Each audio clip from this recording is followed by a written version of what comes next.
Shalom Elohim Bapak Ibu, dan terberkatilah kita semua oleh karena Tuhan mengasihi kita semua. Saya bersyukur Bapak Ibu sehat ya, dalam perlindungan Tuhan yang sempurna dan tentunya bahagia dan menjadi berkat besar bagi banyak orang, supaya nama Tuhan dipermuliakan. Haleluya, puji Tuhan.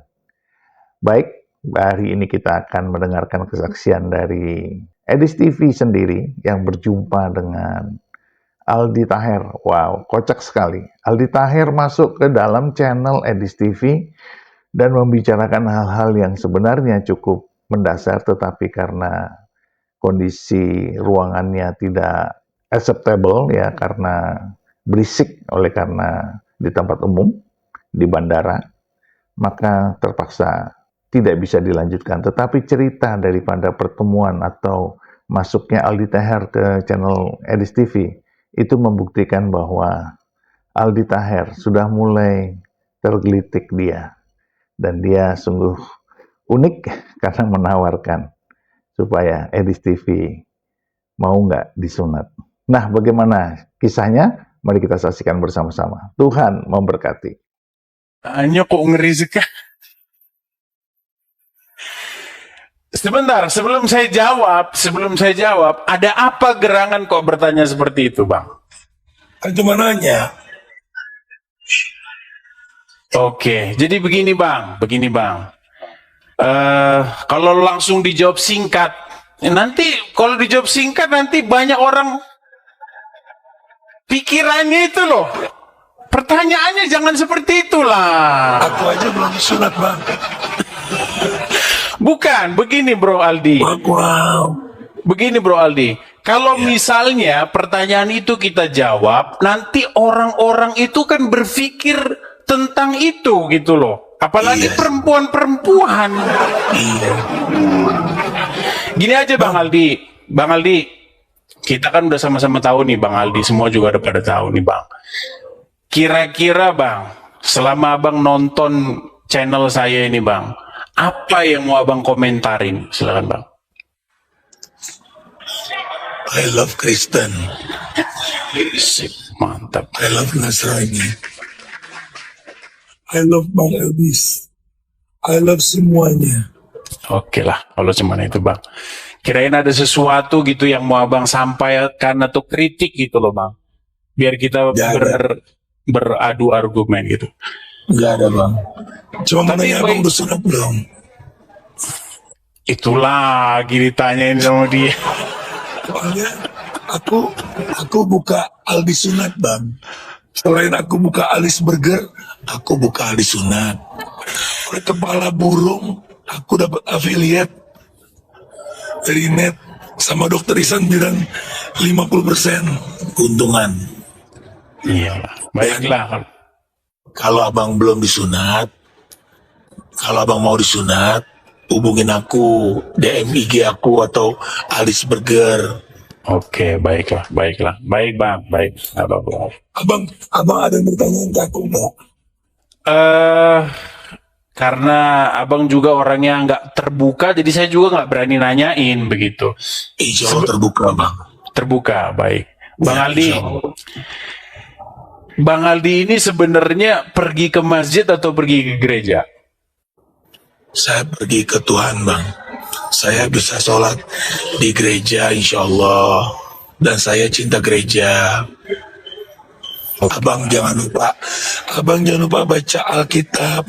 Abang jangan lupa sembah Tuhan Abang. Oke, sip. Oke lah, kalau begitu Bang Aldi. Kalau seperti itu jawabannya, saya pun tidak berani meneruskan seperti itu, Bang Aldi. I love you, Bang Edis. I love you semuanya. Oke. Bang, PK Bang. Gimana Bang? PK.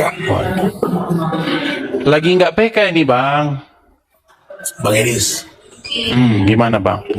Kita lagi ngobrol-ngobrol yang serius ini. Gimana? Abang mau ngobrol apa ini? Silakan Bang. Serius nanti di surga, Bang. Di dunia aja nggak usah serius, Bang. Abang agamanya apa? Saya Kristen Bang. I love Kristen. Aku agamanya apa? Iya, kata abang tadi Muslim. Abang terakhir Muslim apa Kristen apa Islam? Terlahir, saya udah dari lahir Kristen. Muslim artinya apa, Bang? Muslim menurut orang-orang Islam ya, menurut orang-orang Islam, arti Muslim itu artinya berserah diri.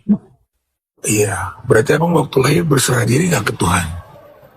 Iya belum tahu bang, namanya baru lahir gimana? Baru lahir kan suci kan, Bang? Tergantung apa itu suci. Maksudnya kan baru lahir itu suci, berserah diri, belum ada pemikiran melakukan Begini, dosa. bagaimana kita bisa mengatakan dia berserah diri, sedangkan orang yang baru lahir itu dia belum punya kesadaran apa-apa. Betul. Bagaimana kita katakan dia Muslim atau bukan Muslim? Tapi gini, Bang Aldi, kalau kita mau bicara yang logis-logis, tapi Bang Aldi kayaknya perlu headset deh, kayaknya. Bang, Jelas. kayaknya perlu headset, Bang. Abang lagi di mana emang? Bandara, Bang. Oh, lagi di bandara. Oke, sambil nunggu ya. Jadi begini, Bang Aldi. Menurut hadis yang saya baca ya, dikatakan bahwa ini menurut kata sang baginda Nabi nih, yang Bang Aldi percaya. Nggak tahu ya, kalau Bang Aldi nggak percaya lagi, saya nggak tahu gitu. Saya anggap dulu Bang Aldi masih percaya ya. Gini. Insya Allah. Nah, menurut sang baginda, bayi yang menangis itu akibat dia itu ditempeleng oleh setan atau lambungnya itu ditusuk oleh setan. Menurut penjelasan sang baginda Nabi. Nah, sedangkan menurut kajian daripada sains dan kajian biologis, bayi yang baru lahir menangis, kenapa? Karena bayi tersebut pindah alam. Dia dari bernapas dengan plasenta, pindah keluar, bernapas dengan paru-paru. Nah, ketika dia tidak menangis, itu dalam posisi bahaya. Karena apa? Kalau dia tidak menangis, dia itu tidak bisa menghirup oksigen masuk ke paru-parunya. Bang Aldi dengar gak ini? Dengar. Nah, makanya sekarang kalau kita bicara hal-hal yang logis, coba. Bayi menangis karena dia paru-parunya baru pertama kali digunakan kan, jadi dia harus menarik udara itu, jadi dia harus nangis begitu supaya dia bernapas. Nah, sementara menurut kajian dogmatis, menurut sang baginda Nabi, karena ditempeleng oleh setan. Coba gimana Bang Aldi secara menjelaskan ini secara masuk akal? Silakan. Oke, Bang. Bismillah. Ya. Dua-duanya benar, Bang. Dua-duanya benar. Jadi setan membantu bayi untuk bernapas. Tidak. Abang percaya setan ada nggak? Ya, saya percaya setan itu ada. Iya. Abang sekarang udah bayi apa udah enggak?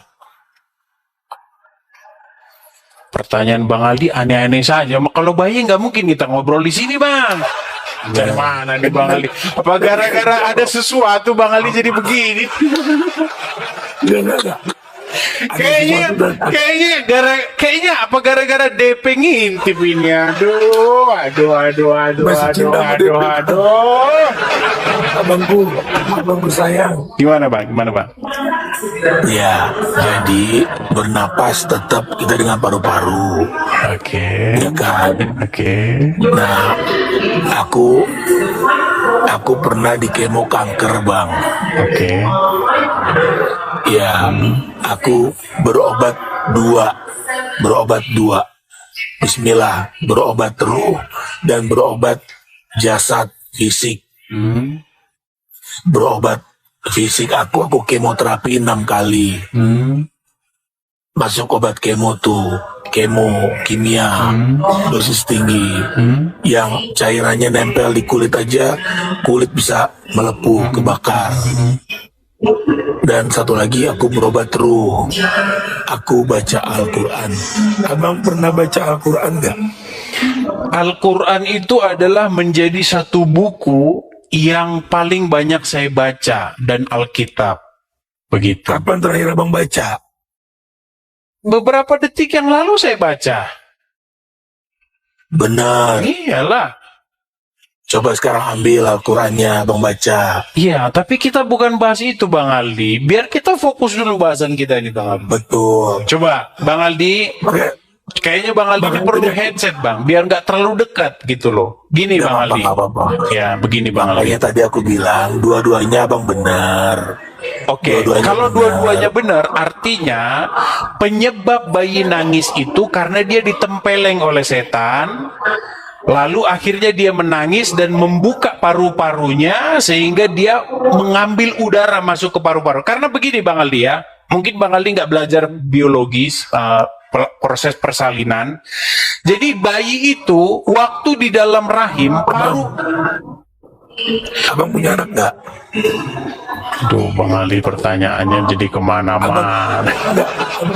Bang Ali, kita fokus dulu, Bang Ali, fokus dulu. Abang Edis, Kita nggak berbicara mengenai hal-hal, Bang Ali. Kita tidak berbicara mengenai masalah personal, nih Bang ya. Bukan. Soalnya aku sudah melihat proses persalinan anak saya, Bang. Oke, waktu keluar Jadi kalau nangis Abang nggak? bilang, Waktu keluar nangis nggak? Nangis. Oke, Belum.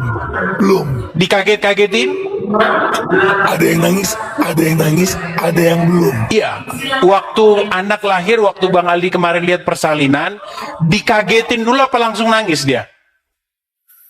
Lupa, Bang. Aduh, gimana? Oke, baik. Jadi gini, Bang Ali, saya jelasin.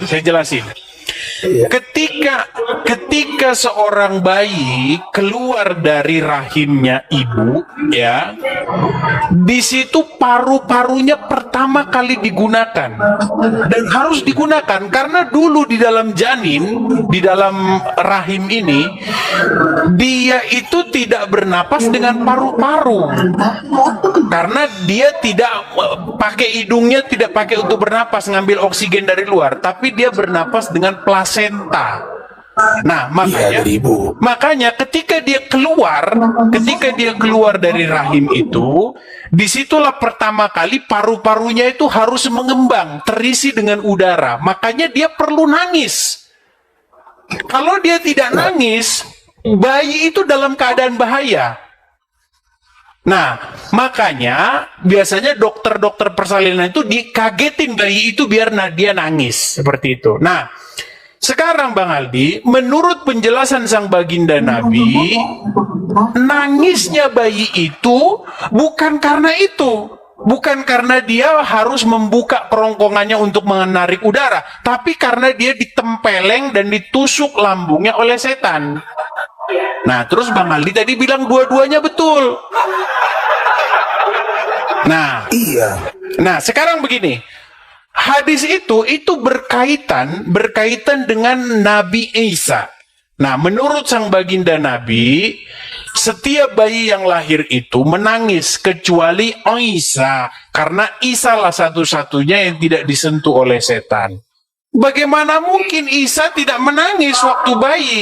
Berarti dia meninggal, gimana mau bernapas? Bang, Ya, silakan. Bismillah, abang tau nggak Nabi Isa? Oke lah, Bang Ali, kayaknya Bang Aldi anu aja dulu lah, ambil headset dulu. Nanti kalau udah ada headset naik lagi ya. Soalnya nggak ini kita, oke? Oke, abangku. Oke, baiklah. Saya turunkan Bang ya. Begitu. Aduh. Haleluya, haleluya, haleluya, haleluya. Mari kita biarkan Roh Kudus bekerja, dan siapa sangka, siapa duga, siapa yang tahu, kiranya Aldi Taher bisa menjadi murid Kristus dan menjadi anak Tuhan dan mengalami kasih Kristus. Kita terus berdoa buat mereka semua, supaya para selebritis, artis-artis ini mengalami hidayah di dalam Yesus Kristus, mengalami kasih Tuhan. Dan tetaplah kita terus berdoa, bersyafaat, dan tentunya bersaksi untuk menceritakan kebaikan Tuhan tentang Yesus yang mengasihi setiap jiwa, supaya mereka tidak binasa dan mengalami keselamatan kekal. Kita diundang Tuhan untuk menjadi alat di tangannya demi kemuliaan nama Tuhan. Tetaplah percaya, tetaplah setia, dan teruslah bersemangat di dalam Tuhan. Tuhan memberkati kita sekarang dan sampai selama-lamanya, di dalam nama Bapa dan Anak dan Roh Kudus, di dalam nama Tuhan Yesus Kristus. Haleluya, haleluya, haleluya. Amin, amin, amin, amin, amin, amin, amin.